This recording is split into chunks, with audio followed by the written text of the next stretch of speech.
That's admirable. And Lothar from Team Nylum, donning that orange tie and that patch. Do you just take the patch off of everything and keep replacing it? Is that what's going on? Yeah, that's what's going on. Or is that actually like attached to your chest and you just have to like reattach it every single time you put on a new shirt and whatnot? And I have a hole in my shirt. Oh, so that's the key to your secret powers. Yeah. Well, you've played your cards too soon, sir. Now I know your ultimate weakness. Kryptonite. Nope. That's right. Well, it just happens to be right here. So, well, Lothar, he's a flawed man, and I guess we're all flawed in general. Reynad did drop the series overall if you're just tuning in, but it was a very, very close sequence. Admirable, you had a lot to say about it, so why don't you just go ahead and wrap that thoughts before we preview the next match? Yeah, I mean, I think actually Reynad played it pretty fantastic. This is one of the first times we've seen him play like 3 close to standard decks. I really like the Lothar addition to the Hunter deck. I think it's probably better than Leroy is. It's very often getting in 5 points of damage. It can shut down some certain spots. I really like that. I didn't like the Lothar. I liked the Lothar a lot, actually, especially kind of going up against what he expected to face. Freeze Mage is going to be a big deck in this tournament. I think there's really no question about it. And then on Dutch Boy's side, it's the final game was really strange. I think he actually took one of the only lines that could lose him the game, which was not trading. Yeah, it just obviously Reynad has to have a very specific set of range, but he didn't really play a minion. The last range is hero powered, so his range probably is something exactly like it is, something like kill commands, quick shots, something like that. So I would think it would have favored to see him trade there, and I think if he would have traded it, he would have had a much higher win rate.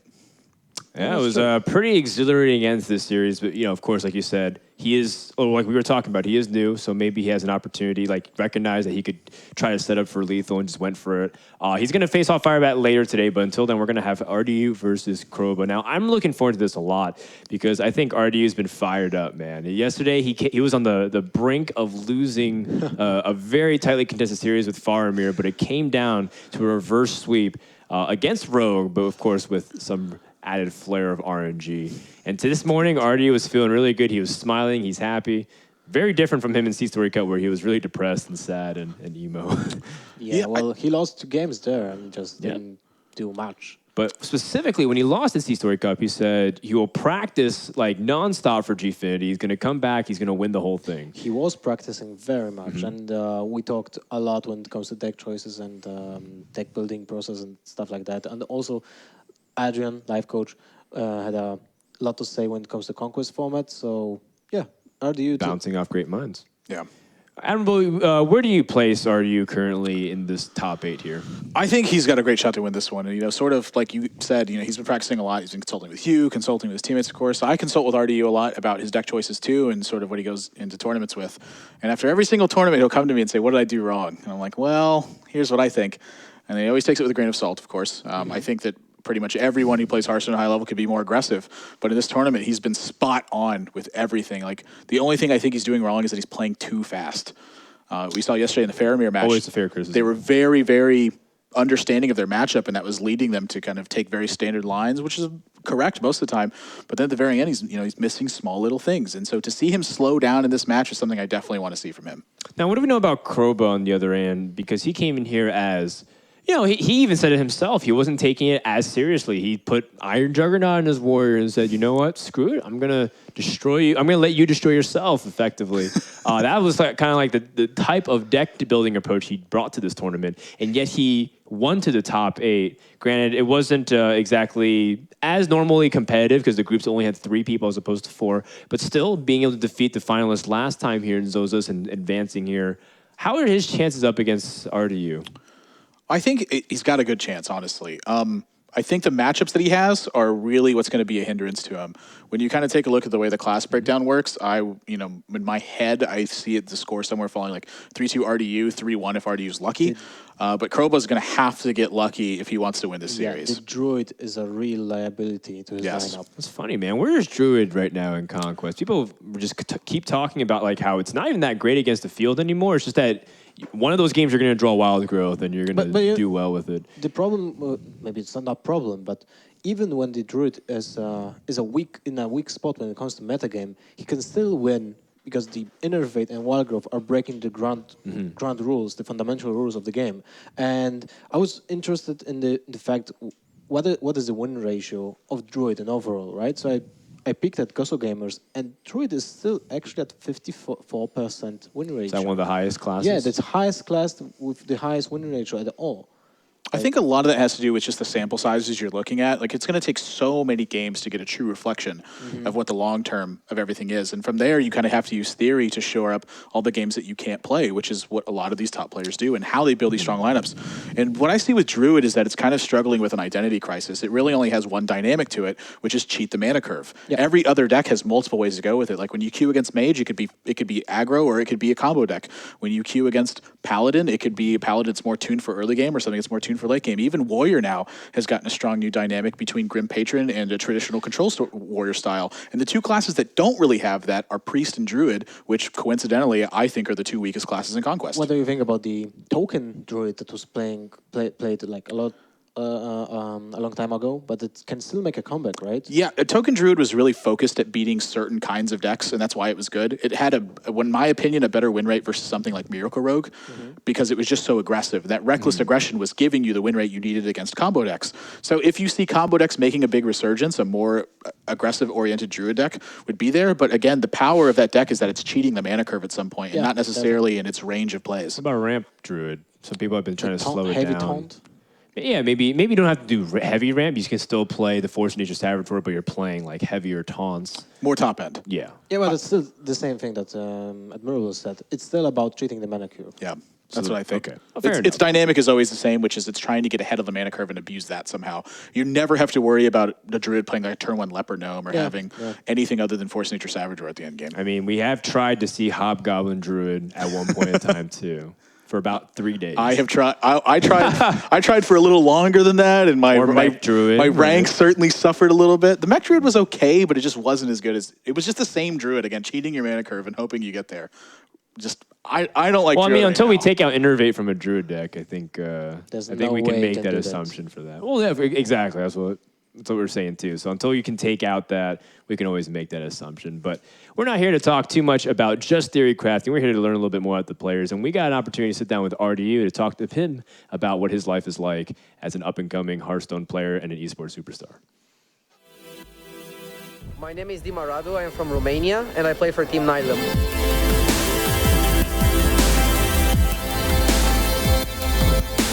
Last year it was discouraging that I couldn't play at the Worlds. I felt that I was on the top of my game. I was winning every single tournament I played in at that point, and not being able to play in the Worlds made me lose a little bit of the motivation. But now, when I see that Romania is eligible once again, I started feeling that power. My last big tournament win was quite some time ago. Coming to the Gfinity Spring Masters, I now prepared a lot. I tried to get some good results earlier this year, but I wasn't successful because of bad luck and maybe I needed more practice. So I just added on my practice, and now I think that I deserve to do something good. There's no one who puts more pressure on himself to perform, I think, than RDU in the entire pro scene. Definitely. He takes every win and loss extremely seriously. And even when he wins, you know, he always talks about his misplay as the first thing that he can do, how to get better. Really intense young guy, but partially attribute to his success thus far. He takes everything personally. That's also like his trademark. I know by knowing him that he does take, in fact, everything personally. Leads to a lot of arguments. Yeah. Well, he's still young. He's 18. I hate to be his detention teacher then. Growing up, man. He must have taken that really harshly. Now, Kroba, we focused a lot on RDU, of course. He's the guy that's been spotlighted. He's the guy that came through the opens and qualifiers for many times and then finally earned recognition as opposed to, you know, got it through a stream, for example. Now, let's take a look at Kroba, for example. What's his chances up against RDU, and what do we know about him? Well, I know he's a streamer, Greek streamer, right? And he's a troll, I would say. He trolled us a lot when we are sitting in the lobby. I heard so. I heard that he's kind of a douche sometimes, man. So, like, he makes. I wanted to avoid What a that. wonderful image for everyone watching right now. What I heard, man. People It's are like, really rooting for Kroba now. but like, no, in the sense that like he's really funny, but like he makes fun of like everything. Like, Yeah, I kind of like it actually. I think Yeah. he's a funny guy. He said he originally grew up in the States, and he said to me, "quote," and then I moved to Greece for some reason. But yeah, talking about his Hearthstone stuff, he kind of talking about his Hearthstone stuff. I mean, he kind of came into this and he was he understood that for him this is kind of like a pastime for him. This is more of his hobby. Right. And for he's this he's actually like one of the most fun people here at the event to talk to for sure. Yeah. Very playful, very entertaining to be around. Very emotional when you see him. He's passionate. Play. He's passionate for sure. And I think something like that. If he beats RDU, I want him to make fun of RDU relentlessly. Oh, I do too. It'll be amazing. I actually wanted to beat RDU so that I It'll can be make fun of amazing. RDU relentlessly. So that's like Froden. We could with me. definitely use some of that personality, I think, amongst the pro scene for sure. All right. Well, that wraps up our pregame analysis. I hope you guys enjoyed that. We're going to give it over to our casters and get ready for our next match between RDU and Cobra. Thank you so much, guys. This is Nimsh and Aquablood. RDU versus Kroba. Oh man, that would be cool. And whoever wins that, there will be a lot of passion into the emotions and everything. Yeah, I mean, this morning they were chatting in the player lounge. A bit of banter going on about the decks, a bit of Kroba's unconventional deck build, and we got to witness that not yesterday, the day before with Bouncing Blades, Faceless Manipulators, Doomsayers and such in the Warriors. But he's already told me he's got a few surprises for us in his new decks. He got the opportunity to change them with Blackrock Wing coming out, the extra Blackrock Wing for today. So yeah, he's a cool guy, Kroba. I do like him. I definitely expect a lot of great things from Kroba. As you mentioned, the warrior that he had was amazing. And I mentioned that Kroba is the only player that's not here to win. He was here to have fun, to enjoy the matches. Well, and after that, Kroba actually deleted his warrior deck and brought some other stuff. But if he surprises RDU, what happens? The thing is, from the chat in the player lounge, I think RDU is ready for any surprises Kroba has cooking in his decks, which so that factor won't be there, but the interaction with these cards he's added to these decks will create some interesting situations, I think. Maybe RDU might not know how to deal with them because in this scene, we're very used to seeing kind of cookie cutter builds. Like we know what to expect, and it's those one or two cards that can shake up a play and go, what do I do to this? I never see this. I never play against this. And we know that RDU right now feels a lot of power. He said that. He has ultimate power now when Romania is eligible to play in the World Champs. What do we know about Kroba? Well, like you said earlier, he was pretty casual when he came into this tournament. You know, he was happy to play here, just have a bit of fun. And I don't think that's changed too much, really. I think he's still going to enjoy himself, but, you know, he's got something on the line now. He could get some money, he could get some World Championship points. So let's see how he adopts from that attitude and takes into this series. All right, the players are ready and the game starts. Kroba versus RDU, game number 1. The winner is going to advance to the top 4. The loser is going to get eliminated from this tournament and be granted 5 World Championship points. Yeah, and he's starting off with a freeze mage, actually. It's not what I was kind of expected from Kroba, looking at his deck building. But, yeah, he should have a good matchup against RDU with Zoo if he can get some good clears, some good Frost Nova Doomsayer combos. And, yeah, maybe this is the game for Kroba to take. And seeing a loot hoarder, it seems like a standard build, right? Like normally you cut loot hoarders for the weird cards like Maligos and then Toyson and but then with loot hoarders, I think this will be a standard one. Yeah, I mean, some people were running one loot hoarder, one explosive sheep for a little while, so we might still see that explosive sheep. We saw Reynad running 2 loot hoarders in this freeze mage yesterday, so maybe that is kind of the standard build right now. Just get that extra card draw, get access to that removal that you might need in these matchups. All right, are you already unleashing the Direwolf Alpha for them to face? He needs that early pressure. If Kroba is not able to deal with that early pressure, that might be troublesome. RDU running maybe Iron Begao, being a great card to silence your frozen minions, and just getting on the pressure. No Doomguards for RDU right now, which is good. Like, you want to get Doomguards on turn 5, not on turn 1, 2, 3, or both of them being the Reyna draw. Yeah, he's got some burst in his hand here with 2 Abusive Sergeants, you know, an extra 4 damage where he needs it. And a Haunted Creeper is pretty cool because it's quite sticky on the board. He could use, say, a Blizzard or a Flame Strike, and unless he deals that Haunted Creeper first, he's going to have 2 1/1s come out. And we know that tokens or 1/1 creatures are really good with Zoo because they can use stuff like Abusive Sergeant to make optimal trades, increase the damage output, stuff like that.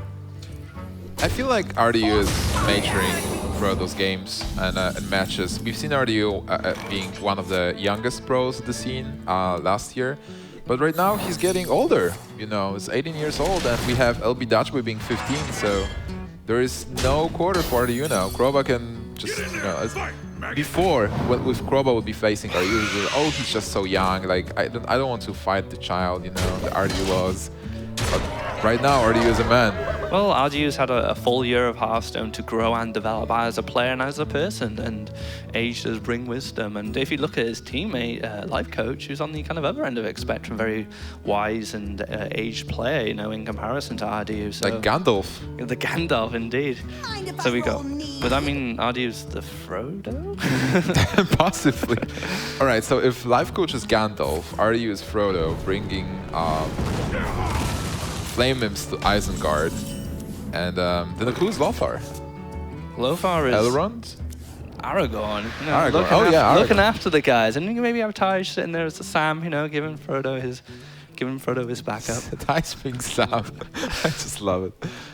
All right. And Taj is I got to meet Taj last time. He's just such a nice guy as well. And from what I could tell, Sam was a nice guy in the films and the books too. Oh yeah, he was. But Thijs needs to gain a bit of weight. Impersonate Sam. Argent Squire here being an annoying minion for Freeze Mage to deal with, but then there is that Doomguard as well.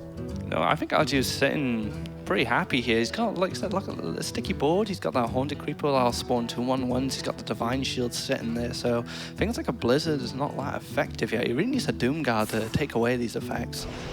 What do you think about this post Nova? Can you get some more damage and like maybe just ping the Voidwalker, attack a 4/2 with the Loot Quarter? I think he's setting up his Blizzard for next turn.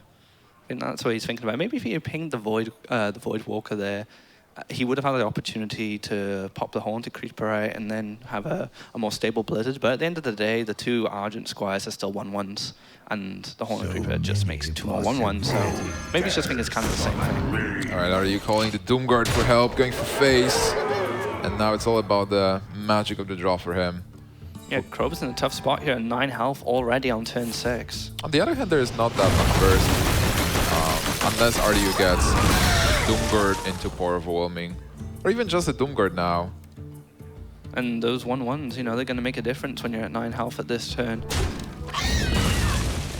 So, oh, there's a Doomsayer. A bit too late. There is a Doomguard for RDU. RDU says, yeah, I know the power of the demon. He throws the story out first. Apologize to Kroba for that top deck there. Well, but then again, it's like there are no spells in RDU's deck, like, you know, being frozen here, like Dark Bomb. You don't have to worry about Soulfire anymore. I mean, Dark Bomb as well is not that popular in Zoo. It's usually the power of overwhelmance that you have to fear, but he needs active minions to be able to do stuff with that. Cunning Goose is not that exciting. Urban Egg is interesting. I think it's a good card because you don't want to give him a 4/4, especially in a situation when you're at 3 health and you've got no secrets down. But for now, there's nothing to stop the Doomguard next turn. So Kroba needs to top deck something right now, and that's a Frostbolt. That's actually that will help him survive. That will be enough just for 1 turn. Yeah, that might be enough. Like 1 more turn, and you can play Alexstrasza and heal yourself up back to 15. I mean, oh wait. The Doomguard. I'm just going for the secret. Well, if this is Okay. whatever the secret is, the Doomsayer needs to get cleared. So Kroba is doing the Force in play. Frostbolting your own Mad Scientist. That's how Force in 1 versus RDU. How does it weigh on RDU's mind? Like, oh my god, and again, somebody's Frostbolting Mad Scientist for the win? Kroba's channeling the power of Force in here, trying to throw RDU off. RDU seems a little concerned here. I mean, he needs to consider where he's going to spread his damage. He knows it's not an Ice Barrier now, so he needs to kind of pop the block and deal the Doomsayer ideally. But we do have the egg there, so a 4/4 will be spawned after the Doomsayer goes off. Looking at this situation and doing the Force in play, I'm just thinking Kroba maybe should be renamed 4-Oba. Can he 3-0 RDU? Maybe add an extra win and he's 4-Oba. But yeah, like, if this is an Ice Barrier. He's already tested the trap, so it is a nice block. Oh, he knows it's an Ice Block, okay. What did he attack with? I missed that. With one of the Echo Oozes. Okay. So many So he's going to power overwhelming the Echoing News here. Okay, so he protects his board, doesn't pop the block. He doesn't see a sense of urgency here, but we're probably going to see an Alexstrasza come down, heal him back up, and put an 8-8 on the board. And now it's a totally different game. Right now, Kroba has the dragon. He has 15 points of health. That ice block is still there. RDU needs to deal with the dragon. And he has the tools, like he can implosion and then trade his minions into it. I think the implosion's a really good draw then. It's something to let him deal with that dragon. We just saw a power overwhelming being used, and that would have been one of his ways to deal with this Alexstrasza, but the implosion coming off the top player is going to be really important. This game is so close, like Kroba was this close to dying. And it only took a frostbolt in your own scientist to save himself, give him an extra few turns. Yeah, shout out to certain Sebastian. I mean, if Kroba starts drawing some good AoE removal now, he could come back. I can definitely see Kroba coming back from the situation. Doomguard has to trade into the 8-5. Right now, the total power on board is not that great for RDU. I don't see the ice block getting popped. Kroba has the time to actually accumulate the power here. And he has the time to start using these Acolytes of Pains. You know, they've only got 1 power, so they don't trade into it very well. And he can start pinging and drawing some cards, drawing those cards he needs to win this game. Those Acolytes, they just love the ping and the pain. Oh, Flame Strike as well. Double Acolyte is so powerful here. So much pain. So many Acolytes. So many draws. So there's not much else he can do here, unless he wants to Ice Lance something to protect himself from 1 damage, but that's not going to do anything in the long run. Well, RDU's... Oh, the Ruben Egg again. That's a sluggish draw. That's a really passive draw. But then, what's else in the deck? Like, we've seen double Doomguard. RDU was so happy about the second Doomguard, but it got him nowhere. And we've seen 1 power overwhelming. Which is a Sea Giant. Giants. They definitely help. So it's actually a really good draw because Flame Strike won't be able to deal with this Giant on its own. And even with the ping and the 2 Acolytes, he'll still live on 1 health.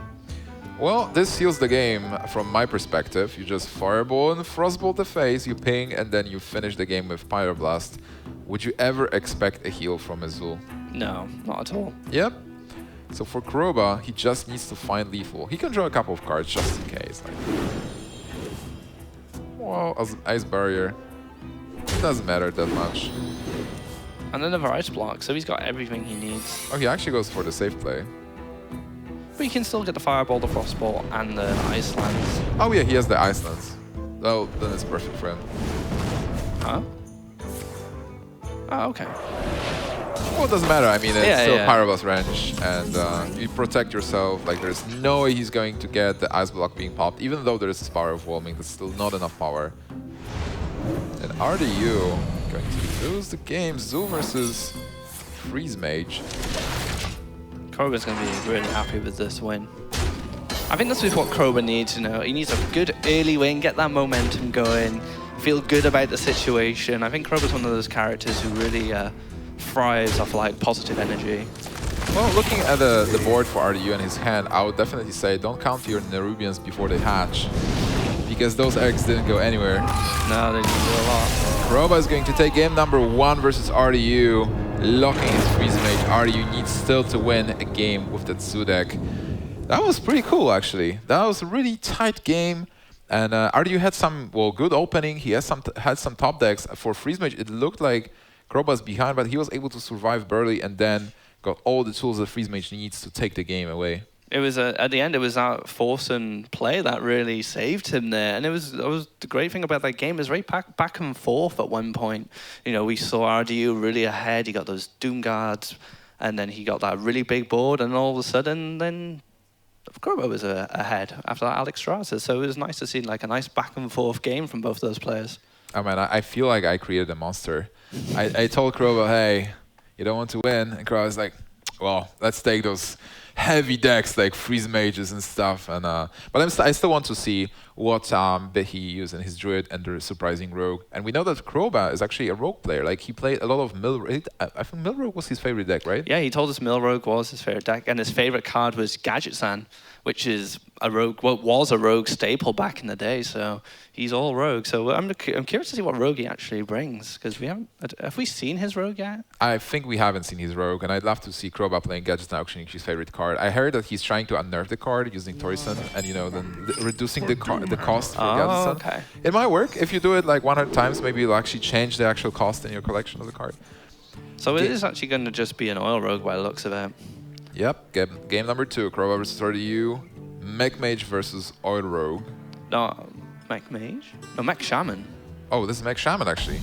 Yeah, that was a crazy game from yesterday where RDU lost all his deck from a Fel Reaver after Faramir just kept playing card after card and card, and he decked out like 19 cards or something ridiculous like that. That was an amazing game. Oh, a Spider Tank pickup. If there's... Well, Kroba can actually deal easily with the Mech Warper, but what do you play here? I like a Noyatron, and then you protect your Cogmaster. You might only be afraid of a SA7 being coined. I mean, the Mech Warper gives a stronger turn next turn, but like you said, the Noyatron does protect your Cogmaster and creates a little bit of trouble for the Rogue at the start of the game without that SI7 or that backstab. Well, actually, this really pays for RDU because Kroba has to deny the mech, and RDU still has the mech follow-up that will block the weapon attack. So this Cogmaster is going to continue doing damage. Oh, he's going for the Spider Tank. Yeah, that might be better because you do use your mana, and then you will have a better turn 4 play with a Totem and Noyatron. And he does have a Lava Burst and a Fel Reaver in his hand, so he does have a very strong, aggressive start with his opening hand, and probably wants to utilize that with more power on the board and just trying to beat Kroba as fast as possible here. Well, Kroba has ways to deal with this board easily. The Sap takes that back, and he gets a backstab if he wants it. Or he could just use the weapon here. He's got options. But I think the backstab's fine here. Use that free power to deal with something else, like another Mech Warper or, for example, a Snow Chugger. Yeah, and it's not like... Oh, not Snow Chugger, sorry. That's Mech Mage. Yeah. It is confusing, I know. Like, I've seen Cogmaster in the beginning. I was like, oh, is that a mage card? Yeah, it's just because they use a lot of the same cards. And, you know, and Mech Shaman is one of those decks that's just kind of come into popularity as well. We're so used to seeing Mech Mage. What do you think has an edge here? Like, whenever I see Rogue with no taunts, I'm thinking that the aggressive deck will have an edge because you do pummel them, they can't stop you, and then you finish them with spells. But maybe this matchup is a bit different, is it? I'm not sure. I haven't seen this deck in action a lot, to be honest. But one card that will make a big difference, I think, is the Doom Hammer, because that's just 8 damage over a period of time. And with a Rock Bite, it's just so much burst, and that's what really helped the old Burst Shaman deck back before I think it was before GVG came out. Where they were using like double Lava Burst, double Doom Hammer, the Chacky one, and Doom Hammer is a really strong card for aggressive Shamans. By the way, the SA7 was an amazing pickup for Kroba because he can deal with the 8/8. Otherwise, he would have trouble. RDU was using a lot of cards from his deck. I think he actually lost Boom, Low Feb, and a Fel Reaver in that, so he lost a lot of his late game stuff as well. Well, on the other hand, he is now able to extend his board presence, and Flurry wasn't used. Kroba already at 16. He does have a Farseer, he can top himself up a bit on this. Harrison Jones, actually, so if a Doom Hammer does eventually come down, Kroba will be able to draw probably about 6 to 8 cards. I wonder if Kroba will be able to utilize the 4/5 Ancient Watcher. Not a really useful card for a rogue. No, they don't tend to run any silence or any taunt givers, taunt activators, so it's a bit of a dead card there, unfortunately, for Kroba. Double Spider Tank. Better than RDU is just Spider-Man. relentless with this board. He just keeps developing and developing and developing. He's got the Lava Burst sitting back ready for that kill turn. I mean, Kroba's hand is there's just not a lot going on. He really needs a Blade Flurry just to be able to clear up this board and start sustaining. Oh man, Kroba in a very dire situation. Sab isn't going to help really. He can't deal with all the minions. And then a Lava Burst can seal the game almost. If there is a spell damage totem and one of the tanks survives. He definitely needs a sprint here. He needs to get a prep, and Blade Flurry into something else perhaps. There's a preparation. And yeah, which is not enough. I believe that's it. Like, he can't clear Yeti here. Sap Yeti. He can do a little bit of work on the board here, but that lava burst just sitting in Radiu's hand is probably just going to close out this game. Just needs 1 point of damage. And if this is 1 point of damage, that's actually enough. That's 4 points of damage. He has enough mana. RDU is going to take game number 2 and tie the series versus Kroba. Mech Shaman is sealed as the winning deck. Kroba will need to bring the Rogue again. Are you surprised with the Rogue? I mean, Harrison Jones is not a staple card. It's not. It's kind of one of those tech options that some rogues take. Some put like a Harrison in with Dr. Boom, for example. So maybe that rogue has a few more surprises in it. But Harrison Jones may not be a staple, but it's a card that rogues have utilized in the past. Oh yeah, definitely. But there is a couple of slots like in the Rogue, in the Oil Rogue that you can change. Like some people play Deckhand, as we've seen from Firebat side. People play Pilot Shredders, or they cut Pilot to Shredders. There's Dr. Boom sometimes, like Powder is playing Dr. Boom, Orange was playing Dr. Boom.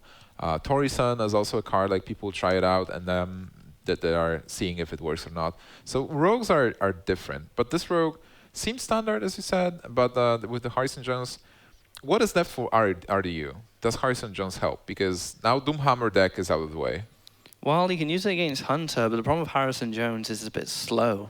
That's the problem. It's a 5-mana weapon removal, and Hunter may have done so much damage by that point that it doesn't really matter if the weapon loses. But the thing with Face Hunter these days, they are running a lot of weapons. They're running 2 Glaive Zuka, 2 Eaglehorn Bow, so it has a lot of targets. We'll just have to see if it does come to that matchup that Kroba can sustain long enough to utilize that Harrison Jones. Oh man, Face Hunter versus Druid. We don't know which kind of Druid it is, but I'm seeing already a couple of good cards versus the Face Hunter. Juggler play from RDU is bold, is a good play. You want to have something good on board, especially when you pull up. But then there was this Wrath. Speaking of weapons, actually, look how many weapons he has in his hand. So clunky. This is not what we can see as a Face Hunter, but we did see yesterday that RDU had a really clunky hand with his Face Hunter, drawing 2 of his traps in his opening turn, and he managed to win. He managed to get enough damage to win. It was incredible. Maybe it's a Weapons Hunter. Weapons Hunter, eh? Not only warriors are utilizing those weapons there, but looking at this hand from Kroba, it's looking really good. He's got lots of taunts. He's got that Keeper of the Grove for some removal, some silence, and he has Ancient of Law for some heal as well, so it's looking really good for him. Yeah, this is the hand you need if you want to win as a Druid versus the Face Hunter. You want to stop their attacks early with taunts. You want to have that heal. You want to have that silence. It looks really bad for RDU right now, even though looking at those weapons, you know, this is a lot of damage. Like every weapon with 2 chargers, that's 12 damage from those Eaglehorn Bows. The problem is these weapons are probably going to be smashing through Sludge Belchers more than they're going to be hitting face, because he does have consecutive Sludge Belchers one after another if he wants to come this next turn, or he could even just throw a Druid of Claw down just out of range of that weapon he's currently got and the Worgen Infiltrator. You can always top deck RMB Gauls. That's true, yeah, but there's only so many RMB Cowls. I mean, if Kroba's running, if he picks up another taunt, say another Druid of the Claw, maybe an Ancient of War, we're still unsure of what type of tech cards he's got in here, because we are supposed to be surprised with some of his choices, so we'll have to see. Maybe Kroba wanted to surprise us with cookie cutter decks. It's like, you expect so much from me, I'm just going to bring a standard Druid list. And they did say he is a bit of a troll, so maybe this would be the ultimate troll, really. That's possible. We expecting all this interesting, exciting stuff in the end. Oh, I'll just troll these guys, I'll just bring everything standard. Yeah, Kroba trolling casters. Although Kroba does go for the 4/6 here, just out of range of RDU's damage on board, so he might have to play quite patient and wait till next turn to clear up this, or you might actually have to use the Arcane Golem.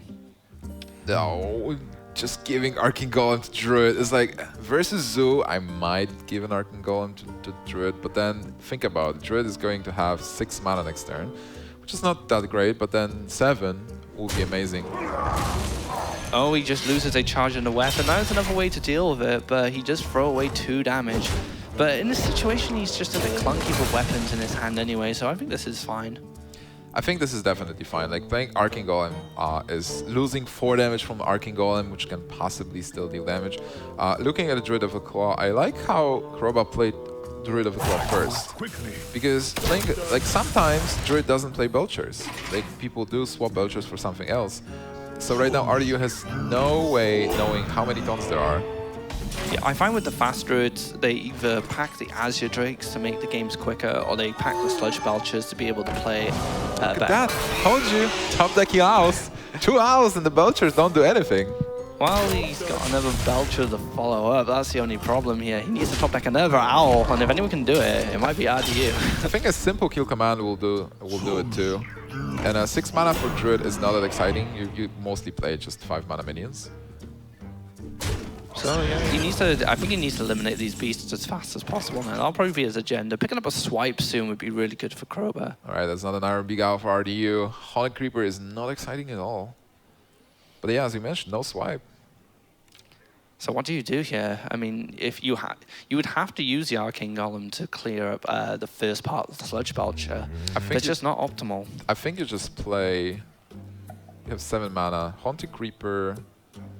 Hero Power, that's 4, you have 3 left. I would not play the bow. I think the players are actually aware about the deck lists, so he know. Well, we don't know if there is Harrison the Druid. There was Harrison the Rogue, but we don't know about Harrison the Druid. I think just play minions and hero power. Yeah, I think bows in this situation is good as a surprise factor. Like the bow pops out as an extra 3 damage, kind of out of nowhere, really. But I think, yeah, he is going up to clear the Sludge Belcher here. But if he decided not to, I think he has to use that hero power because he just needs to keep getting that damage on the board. With this, you can play Arcane Golem because the next turn Druid will have 8 mana, which will not change much for you. Like you would expect Ancient of Lore anyway. But then with Ancient of Lore. Oh, there is a Harrison Jones. Seems like Kroba likes his Harrison Jones. This is 2 decks, he's got it. But is it the time to play it? I mean, you do prevent yourself from 3 point. Yeah, I think it is the time. Normally, if you play Ancient of Lore, you get +5. But with Harrison Jones, you kind of get +3. Oh, he gets the Wrath as well, so he doesn't even have to use his hero power here to clear out one of the other 1/1s. Into a Dr. Boom, wow. Dr. GG, but it's not the card that Kroba needed. Kroba had already everything. Oh, there is a second Iron Beak, wow. A turn too late. So if he had actually played patiently, like you said, he would have had the Iron Beak there. Oh, this is not looking good for RDU, and you can tell in his facial expression he's not enjoying this. So now a double Savage Roar sitting there as well, so if he just keeps this board, he'll be able to win next, well, the next 2 turns at least. Yeah, also healing himself with the hero power. Just setting up the kill next turn. Is it lethal next turn? I believe it is, like 12 plus 10, 22, yeah, this is more than lethal for sure. Yeah, he's got the Keeper as well for an extra damage if he ever wanted that. And that will be it. Kroba will be able to take game number 3 and extend his lead over RDU 2-1. Can he spot lethal here? Oh, and there it is! Oh, there's Dark Whispers! Is he going to troll RDU and play Dark Whispers? Or just win the game? Oh, he should play Dark Whispers for sure. They were talking about it in the player lounge earlier. Just see the smile on his face, he knows. On the back of the Dark Whispers, Kroba taking the game. I mean, speaking of Dark Whispers, without the owls, it's quite a tough card to deal with for decks like Face Hunter, but luckily they have those owls there. I mean, he could have used those 2 owls on those Belchers, and if it was in that situation, if he was in a worse situation, Kroba there, that Dark Whispers would have probably shut out the game completely. Yeah, that's an interesting card, definitely. And against Hunter, I like it. And Kroba super happy that his card worked. He was so happy when his warrior worked as well with those weird combinations of cards. So he considers himself a deck builder. He just thinks about ideas, throws them there, and tries new stuff.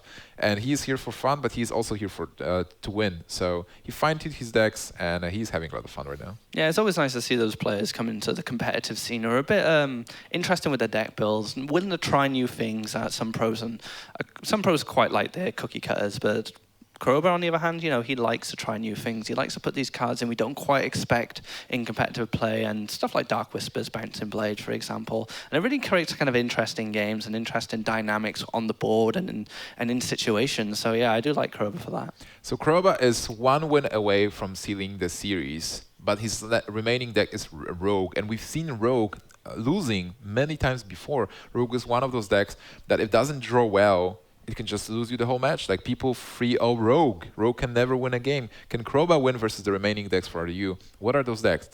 That's a Zoo deck, I believe. Yep, Zoo and Face Hunter. Zoo and Face Hunter. So Face Hunter has a good matchup against Rogue. But another thing is, RDU's been in this position before in this tournament where he was behind and Faramir had his rogue left, and RDU managed to come back and win that series, and it was absolutely incredible how it happened. So RDU may be feeling a bit down about the results so far, but at least he can think, I've done this before. It's not the first time I've beaten a rogue in this situation, so hopefully RDU will get a bit of confidence from that. All right, RDU versus Kroba, 2-1 for Kroba. We are so excited to see what's going to happen, but right now we are going for a short break. Don't go anywhere.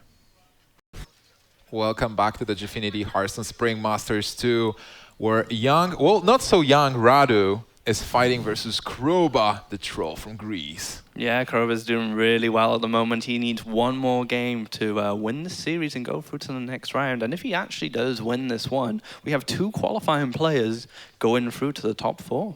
And that will be an upset, I believe. Yeah, I would believe so. And even last time we had two qualifying players going through to the top.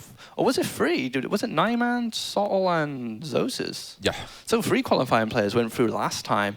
So maybe history will repeat itself. Who knows? Those guys are on fire. Like, they are going through all those qualifiers, winning. Like, you can't lose. Like, this is single elimination qualifiers. So if you lose one match, you're out. And they went through all those guys. They qualified for this tournament. And they're doing well.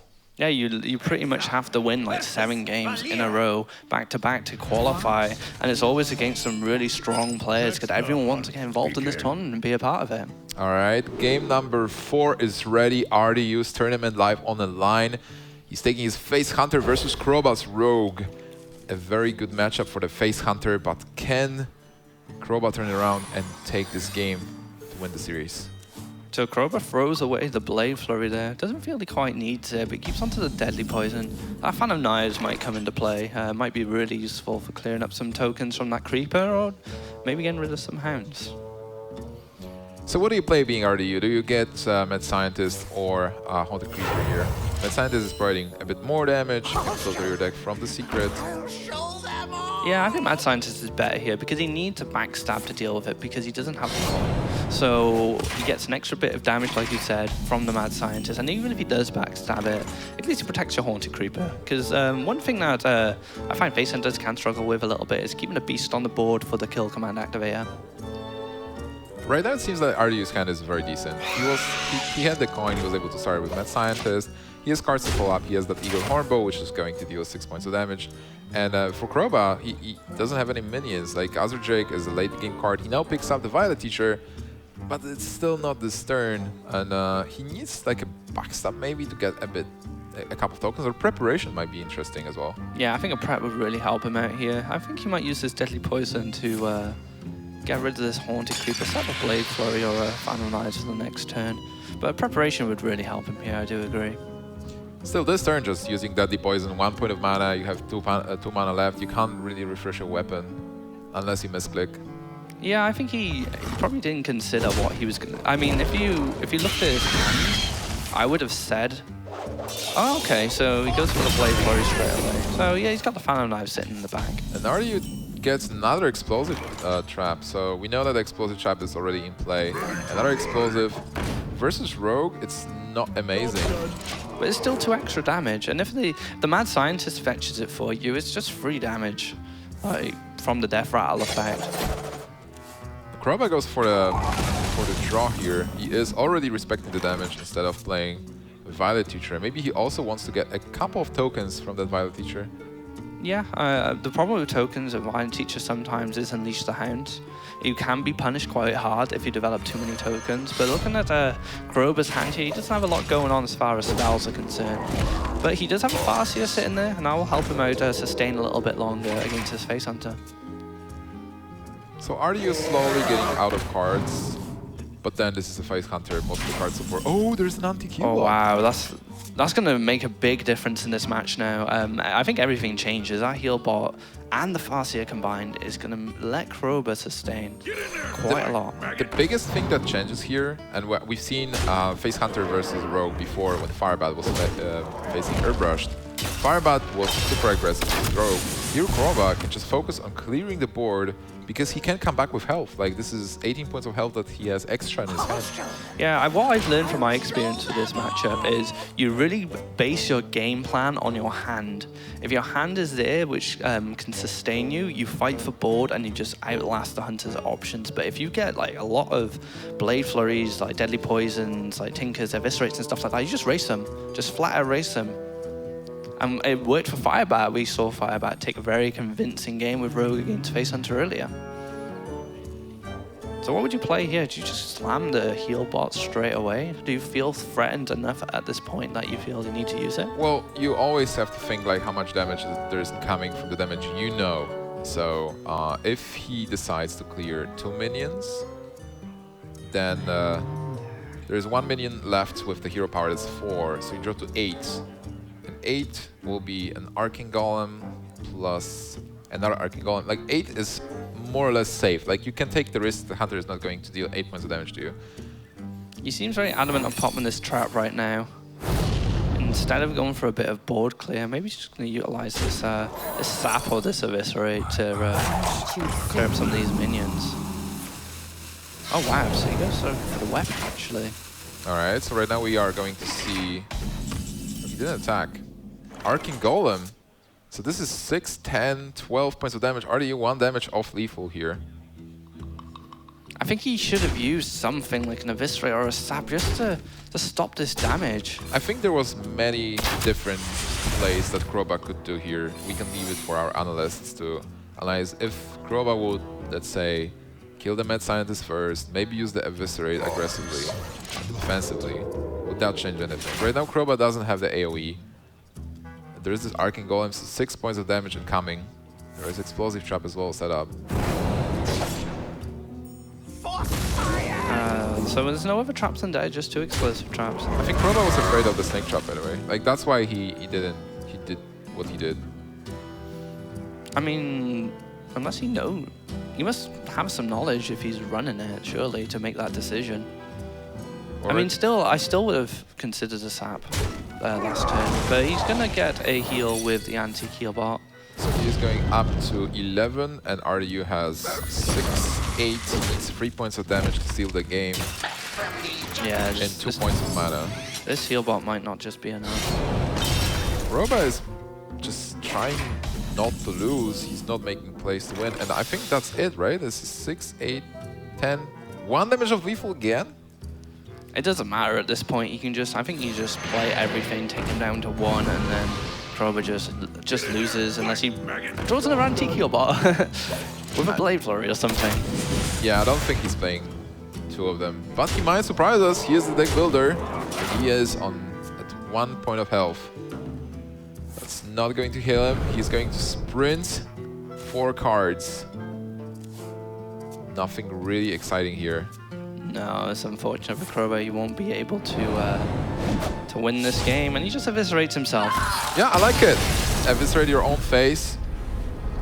Deny the win. Yeah, he's not giving RDU the pleasure of finishing that game there. And he's laughing, you know, he's enjoying himself. He doesn't look overly worried here. I think this is a great attitude, actually, to the game. Like, you go there, and instead of being super serious, you know, like, he is focused, but he is having fun still, and he's really emotional, really passionate about the game. So right now, Kroba, well, we said this is the bad matchup, and right now we have Zoo versus Rogue, and Zoo versus Rogue is very delicate.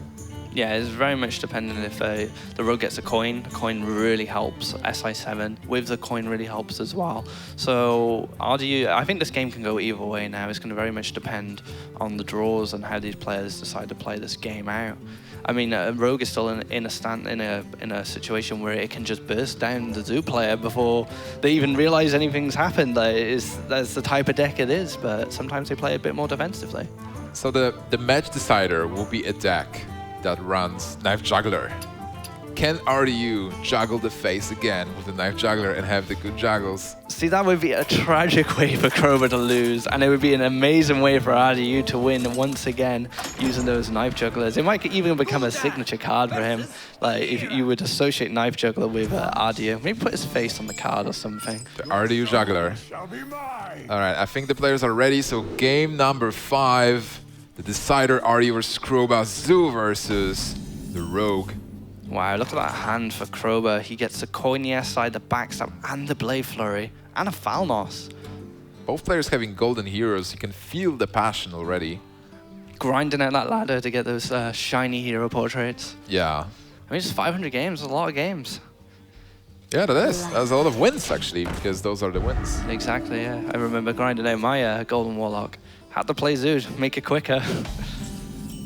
Argent Squire taking over the board, single 1-1. I mean, the nice thing about Argent Squire and the Haunted Creeper here are they are minions. You do have to do a bit extra work to get rid of them. But the Fan of Knives is a good pickup here, especially in this situation. Well, there's a coin, there is a SA7, backstab. This hand looks really good for Kroba. I mean, there's not a lot of damage on Ardu's side of the board right now, so he could be a bit more patient here. Maybe ping off the shield with the weapon. The next turn, he could say backstab Fan of Knives to clear up everything, depending on what else is played. So I love it. I think that's actually the only play, just Dagger Mastery. Oh, it's called Dagger Mastery. Like Dagger up. Dagger up. Dagger up, ping the shield, and pass. Yeah, he looks like he sees that. Yeah, I think that's the best option here because he has such a strong hand for clearing stuff. I think he's in such a situation now. There's a juggle. Oh, there's a juggler with implosion as well. He's gonna be safe, holding on to that juggler for the implosion. Oh, if Blizzard introduces an alternative art for juggler with Ardu's face, I would buy it. You'd pay money for that? Yeah, $5. PayPal straight over.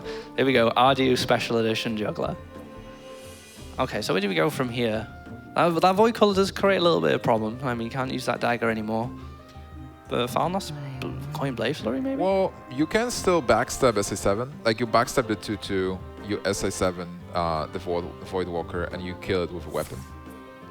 And you're in more or less the same situation. Also, there's only 2 power boards, so SA7 is not contested yet. And this is exactly what he's going to do. Yeah, and you can use this free to help that Haunted Creeper when he needs to, because that Fan of Knives is going to be really useful on this board at the moment. Implosion is going to hit for 2. Ardu unlucky. He felt the power. I like using the Argent Squire there. Just keep that Haunted Creeper there. Make him work to clear it. Yeah, but still this board is not threatening at all. Like you can even just play Pilot the Shredder. I mean, we know he's got an anti-Keelbot and a Farsia coming up, so he's got a lot of sustain through healing in his deck. And all he needs is to draw a sprint or a prep with that sprint to cycle into them. Yeah, right now, like for Kroba, it's just his aim is to dismantle Ardu's board. Like get the implosion for 2 was really important there as well. Not that much damage, the board is not threatening. Like this made Kroba not use his AoE card. Yeah, and one thing that this juggler might come into play now, he might use the Haunted Creeper to help clear up this Pirate Trip, but it's just not optimal because there's another minion coming straight after it, which you'll have to deal with. Well, Ardu going for damage here with Void Walker, he doesn't have to clear the Shredder. I do like he set up the he's setting up the Power Overwhelming on the egg, I think, because the 4/4 body, although Eviscerate deals with it, it's still a good body to have on a board for 2 mana from that egg. So what's the play for Kroba? Like I got Violet Teacher and I like Violet Teacher. Like how much damage do you think is going to go your way? Warlock doesn't have that much burst, but then with Power Overwhelming and Doomguard, it is possible to get 9 damage out of nowhere. Oh, he actually uses the Eviscerate now. This could be troublesome if this egg gets popped and he can't deal with it, but his board's just so strong now with this Violet Teacher. I think it was a good idea. Yeah. If you're not in danger of dying, or if you take the risk that you're not in danger of dying, just developing the board and bringing the race to the zoo. Double Juggler! Ardu, how many juggles can you muster with this Haunted Creeper as well? So he gets 4 knives off this Haunted Creeper, and he gets an extra 2 knives after the Power Overwhelming as well at the end of the turn. And he hits with the first knife. Power Overwhelming will hit with 2 knives after this egg dies as well. I mean, he could potentially clear the board here if he gets a bad Shredder draw, like a Novice Engineer or something. Well, now he attacks into the Shredder with those 2 minions. I like attacking into it, even though you can get a Doomsayer. That's a 2-2. That's not really good. And it can still die. It can, yeah. The Ruben Egg. Jugglers and miss. Do you not getting that juggler luck there? Well, but this means a clear. Oh, Valnos in the play, in the Fan of Knives. Such a nice clear here. Ari is definitely not a fan of Knives here. Oh, and a prep sprint as well to follow up next turn. He has everything. Oh, top deck's an owl. That's unfortunate. Well, at least he can stop the draw from Thalnos. Yeah, I guess so. A Doom Guy would have been better. Those are like one of the worst draws that you could have. I mean, both those draws there are just so passive. It's not in the situation RG wants to be in. He wants to be the aggressor here, get those Doom Guards going. Oh yeah, and definitely he can't count his Nerubians before they hatch. And there's the anti-heal bot as well. This is looking really good for Kroba now. It seems like Kroba is on his way to take the series versus RDU. RDU looking really sad right now. Flame Imp as well. You don't want to be seeing the Flame Imp at this point in the game. It's just more damage for the Rogue. I mean, he's got an Assassin's Blade as well. I did see him use that 2 days ago in the unbroadcasted series. Well, Assassin's Blade does a lot of damage. But what do you do now? Like, all right, you can use SI to trade with 2-2, and then there is only the Flame Imp, not that much pressure. I think you sap the Flame Imp. You can, yeah. Oh, man. Sapping the Flame Imp is so cruel. It is an evil thing to do, but I think you do it because it just becomes another dead card. You didn't really want to play it before because it does feel free damage to yourself, but making him do it again, it's just harsh. And he is going to go for it, and he gets to develop more tokens with his Violet Teachers. It's looking so good for Kroba right now. How do you win this game? Well, certainly not with the Flame Imp. No.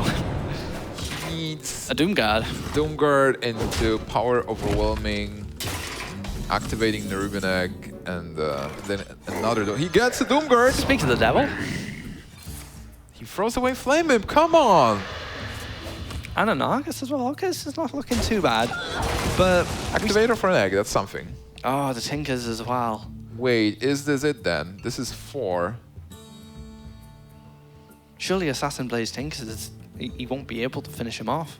With 16 health, how does Zoo do that much damage? He just doesn't. If you Blade and Tinker, and the token gets buffed, you clear Doomguard easily, and you deal 6 points of damage, you set up a win next turn. Yeah. Like, you actually set up a win next turn, whatever happens. You still have the Blade Flare. You deal 12 points of damage next turn. And where did this oil? And it does go on the token. This is perfect. Now RDU knows this is it. Kroba is going to take game number 5 and advance to the top 4 to wait for either Life Coach or Powder. Oh man, what a series. Valera on top. And another qualifier play goes through the top 4, which is becoming a little bit of a tradition for Gfinity right now. These qualifying players who worked so hard to get through that bracket are now showing what they're made of in this tournament. The Greece is really happy right now. The champion of Greece, Kroba, advancing. Can Kroba take the tournament? Kroba's so happy about it. Wow, that was an amazing match. And Zoo lose 3 times. Like, Zoo lost to Freeze Mage, Zoo lost Rogue. Did he play Zoo versus Druid as well? No, I don't think so. I don't think he did, no. But Zoo, which is a deck everyone thinks is becoming really strong, with the Imp Guy and Boss inclusion, not doing so well in that series. Do you think this is the trap of the new cards? Like, Blizzard introduces new cards, and those players, like, they try those cards, but the deck doesn't work. Like, maybe not enough playtesting?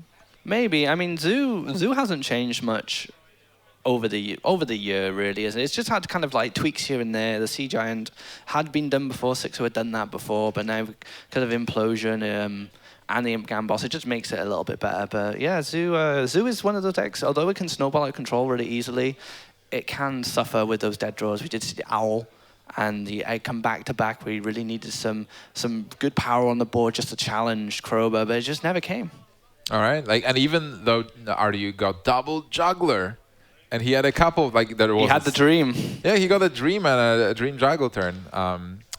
That's tough, but it's still top 8 is a good score for RDU, and his teammate, Life Coach, is still in the tournament, and he might take it. We'll see. Life Coach versus Powder will be also an amazing match that I'm definitely waiting for. Yeah, two of the strongest players in the scene, well, in the EU scene especially right now, and life coach in the world scene. So that's going to be an exciting game, and the contrast of decks as well. So we're going to take this over to the analysis desk to give you some more information on that game, and yeah. Take it away, Froden. Thanks a lot, Nimsh.